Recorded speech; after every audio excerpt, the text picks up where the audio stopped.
Hey guys, here for another nutrition talk. I hope you like my shirt. Meh. My daughter thought it'd be a funny Father's Day gift. Anyway, today's discussion is going to be on cholesterol and blood pressure. They're both important topics. Not a lot of people understand much about it. They just always believe what the medical community tells them. If they tell them to take a pill, they do, but that's not the answer. So first we'll discuss cholesterol and then we'll dive into blood pressure. I'm getting some of my information from, I'll give credit where credit is due. It's the Framing Heart Study that talks specifically about HDL and how important it is, but that it also can't be interpreted in a vacuum. They really need to look at it closely. And a lot of this was written by Steve Farrell, PhD. So, HDL, which has been nicknamed the good cholesterol, has been associated with a decreased risk of cardiovascular disease. They've been trying to determine whether or not HDL by itself is a strong predictor of cardiovascular disease, or if other factors like triglycerides or LDL, the bad cholesterol, are considered as well. So in this Framing Heart Study, they followed around 3,600 men and women over a year, well, actually over several years, and they looked at their blood levels, including total cholesterol, HDL, LDL, and triglycerides. They also took into consideration age, sex, their BMI, smoking status, hypertension, and diabetes. They're divided into 8 groups, and I'll skip all the scientific talk. But basically, it told us a few things. First, HDL levels are still a very key factor in determining cardiovascular disease risk. Probably the most important, but it's not the only factor. They also must be considered along with your triglyceride, which is your blood sugars, and LDL. Secondly, when optimal levels of triglycerides and LDL are present, your cardiovascular disease risk is considerably lower when HDL levels are high rather than low.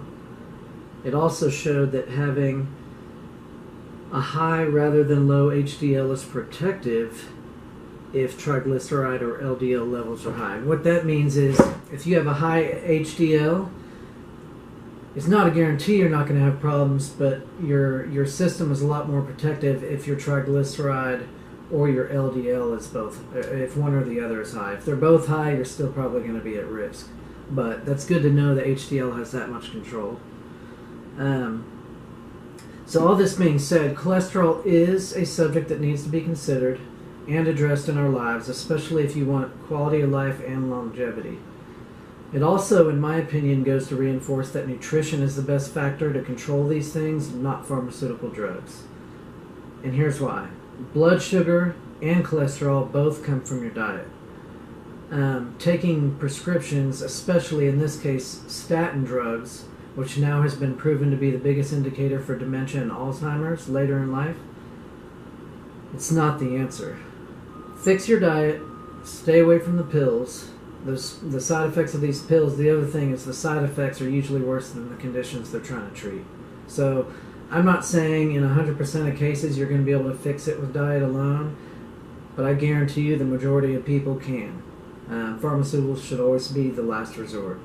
And if you fix it, and if you at least come close with diet, the amount of pharmaceutical you'll be able to get away with is probably very minute compared to if you're not doing what you're supposed to do. So diet and exercise. Now we'll discuss blood pressure. So there are a few things that can make blood pressure dangerous. You have a systolic number, which is the upper number, and the diastolic number, which is the lower number. The upper number basically is measuring what your system is doing, whether you're at rest or with exertion. The lower number will fluctuate a little bit, but not as much as the higher. The lower number indicates whether your system knows how to relax or not. So it doesn't stay high. Because if it stays high, you're at risk for a heart attack or even more so a stroke. So, again, if they're both high, huge risk for stroke. If your systolic, the top number is high, but the diastolic is normal, you're probably showing some signs of exertion or stress in the body. But at least you hit that low point, you hit that rest point. So the risk of occurrence, if there is any at all, is probably very low. It should be monitored, though, at that point, especially if it's not elevated from exercise. Now, on the other end of the spectrum, low blood pressure can be just as dangerous, if not more so. If you don't have a certain amount of blood pressure in your body, your system shuts down. You'll start to feel lethargic. You won't be able to stay awake. Your organs, your muscles, your brain, everything stops getting the oxygen it needs, and your body will literally shut down. So that can be just as bad, if not worse. So here's the thing. High blood pressure can be fixed with diet in most cases. Not all, but most. Even if it's bad genetics. Here's another problem. The standards for what is considered high blood pressure, they keep changing because Big Pharma wants more of you guys taking medication. The standards we used to have, they lowered to get more population popping pills. I remember when it used to be, they didn't even address it unless you were, I think, 140 over 95 or something. And now if you're even 130 over, 85, they want to get you on medication. That's ridiculous. Diet and exercise is definitely the answer for the most of you guys. Even those with low blood pressure. Taking medicine is not. And that's right. Even with low blood pressure, you can manipulate that through diet.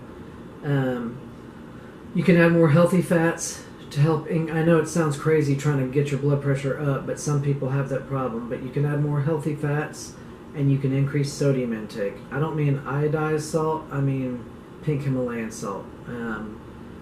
It'll have some of the same side effects, but you'll get an appropriate nutrients and minerals with pink salt versus the old iodized salt.